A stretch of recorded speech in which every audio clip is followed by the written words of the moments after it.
بسم الله الرحمن الرحيم.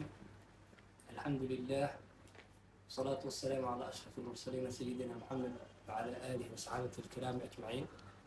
أولا إلهي سبحانه وتعالى mahad celinayna meeshaan qiimaha badan lagu soo kulmiyey ayadoo ay munaasabadu ay tahay maadaama bishii mawlid khayraad badan la soo waday in yani gabagabadeedii ay noqoto allihiina karsigay yaan awalan u mahad celinaynaa.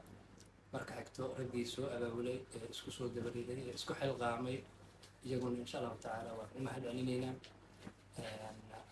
munaasabadu waxay tahay waa munaasabad ku saabsan xabiibka sala allahu calayhi wasalam inaan muujino in nabiga calayhi salaatu wasalaam uu yahay nabigayna, inaan ku faraxsannahay maatankii uu yimid dunidan oo kusoo biiray.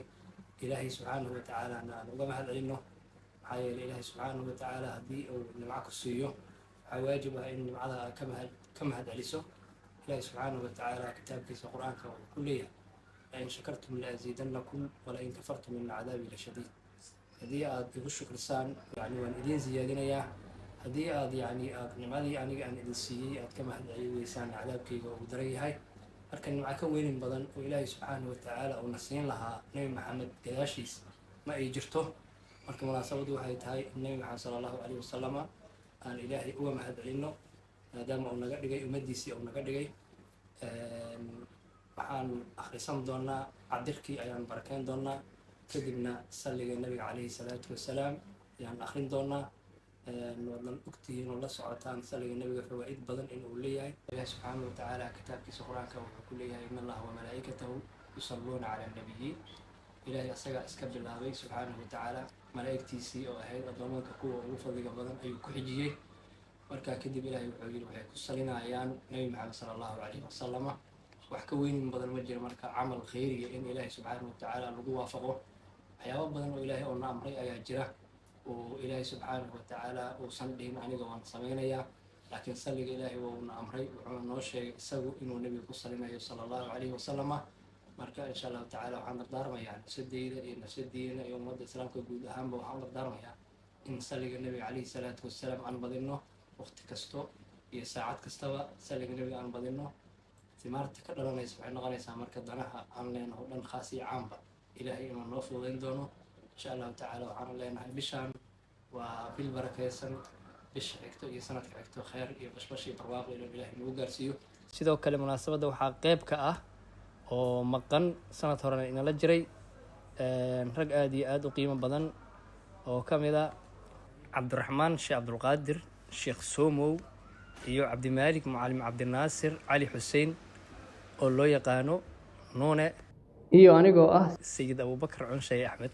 كان صلى الله عليه وسلم يقل اللغو ويبدأ من لقيه بالسلام يبدل الصلوات ويقصر بالجمعية ويتألف على شرف يكون الفضل يمزح ولا يقول إلا حقا يحب الله تعالى ويرضى صلى الله وسلم عليه. هنا وقف بنا جواب المقال عن صلاة الحروف اليومية وبلغ ظاهر الإملاء في مدى الله المنتهى.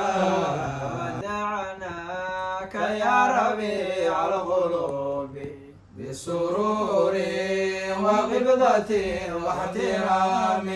رب صل على حبيب محمد وعلى الآل من هم الكرماء. يرعاك الإله أيمن الشهر عد فينا بالفيض والإنعام.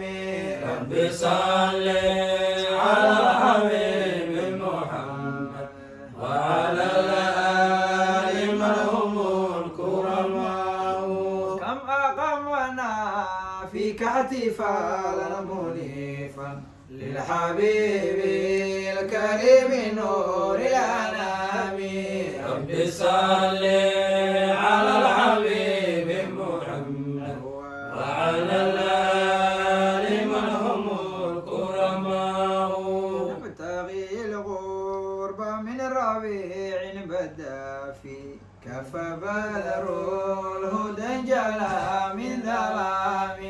رب صل على الحبيب محمد وعلى وعلى الآل من هم الكرماء فوداعا ربيع ثم وداعا لك منا تحية في سلام رب صل على الحبيب محمد وعلى الآل من هم الكرماء وداعا ربيع ثم وداعا لك منا تحية في سلام رب صل على الحبيب محمد وعلى الآل من هم الكرماء رب صل على الحبيب محمد